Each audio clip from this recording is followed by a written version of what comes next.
So from Seattle here, we have John. Yeah, I had a question concerning the more of a long-term plans that you were talking about. You were talking about instating glass wall steel, and you also talked about going all the way back to Andrew Jackson and some of the things that he changed. And you said there's a difference between credit and monetary worth and the way we value each other. Can you elaborate on that? Because I want to see what you're talking about there. Okay, the difficulty for many people is the fact that there's no competent education in economics generally available to people of the United States, among other nations. We all get sucked into, all these nations get sucked into the idea of relying upon what's called a monetarist system. Now, a monetarist system is not a system of value, it's a system of assigned or imposed value. And the original Constitution of the United States was not a monetarist system. We came out of the victory in the War of the American Revolution. We came out as bankrupt because each of the states had debts because of the war debt, and we had no real means to pay those debts adequately. So therefore, the U.S. federal Constitution was based on a system hitherto generally not known in modern Europe. Charlemagne, back in his time, did have a system of credit like that. But once he was dead, Europe went to hell, so to speak, and we no longer had that system. So this was revived originally in Massachusetts Bay Colony as the pine tree shilling. This was a credit system created by the state of Massachusetts when it was essentially an independent entity, although within the British orbit.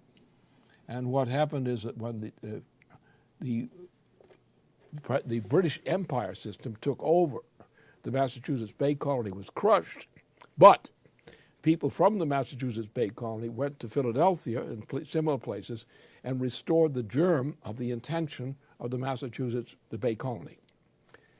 And so out of that, we won our revolution, we won our freedom, but we were bankrupt. So we went back to the principle of the penny, of the old Massachusetts penny, and we rebuilt the economy based on a credit system, not a monetary system. In other words, the value was not located in the value assigned to money per se, but was based on credit, on things, on the investment in things which by their investment would generate more wealth than it was denominated in the goods. So it was simply a commercial system in one sense, in which people had the prices for their labor and their income. But it was a system with a federal system which would give credit by the federal nation to the various parts, the various states of the nation, and to the nation as a whole. And we found out that we could generate more wealth by going into debt to ourselves as a nation on a credit system than we would actually end up having to pay. That is, we would make money on investing in our own currency. And we did that by using a credit system rather than a money system, rather than a monetary system. We had a nominal money system, but not a money system in the sense of European money system. We eliminated that.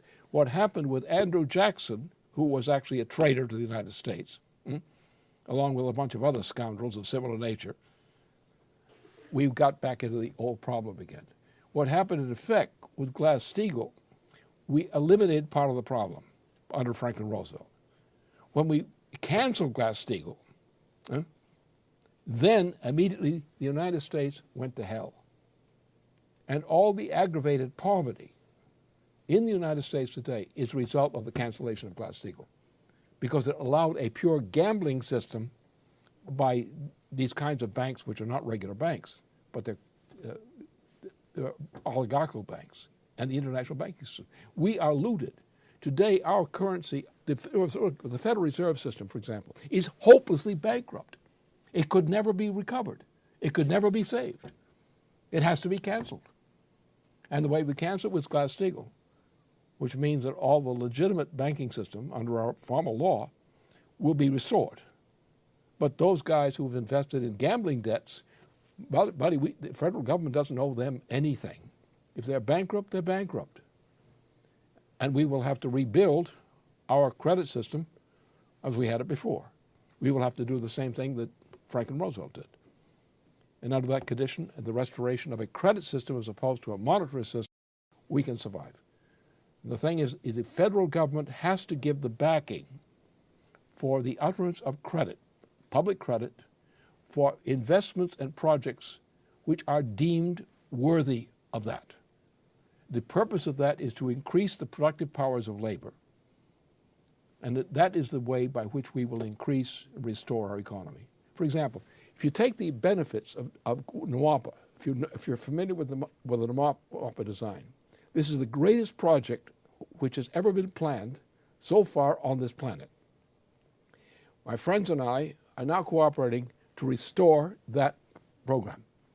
You have a whole area, say from the Mississippi River area to the West Coast, a whole area which there's not sufficient water available. There's not the means to, we are losing our crops. We can no longer produce food in whole areas of the United States because of the current policies. And this is, so therefore this kind of system of going back to a credit system, which is the original system of the United States until that thief, Andrew Jackson, and a couple of traders destroyed the system. We have made repeated efforts in that under Lincoln. Abraham Lincoln restored the credit system. That's what saved the United States from destruction, enabled us to beat the British, who were out to destroy us. And this has been, Franklin Roosevelt saved the United States by going back to a credit system with his reform, which was a New Deal reform. And we have to go back to it again. It's the only true American system, American constitutional system. We have to do nothing more than simply go back to our original Constitution, throw out the Andrew Jackson filth and lies, and issue public credit for investments, employment of people in investments which will actually contribute to the well-being of the nation. That system has always worked whenever we've had a chance to use it. It will work again. And we're working right now on restructuring the relaunching of Glass-Steagall on one side, but also on NWAPA. The NWAPA project will provide the increase in productive employment, not just employment, but productive employment, to give skills back to the population. The project is scheduled for 30 years. It is one of the greatest projects you ever heard of. This will do the job. And that's the best example which you can get from our papers now, what we're working on now. We're going through the whole process to specify the details of the implementation of this project. A 30-year project, which is the greatest project ever done by any nation on this planet so far. And that's the hope for the future. It'll be based on a credit system rather than a monetary system.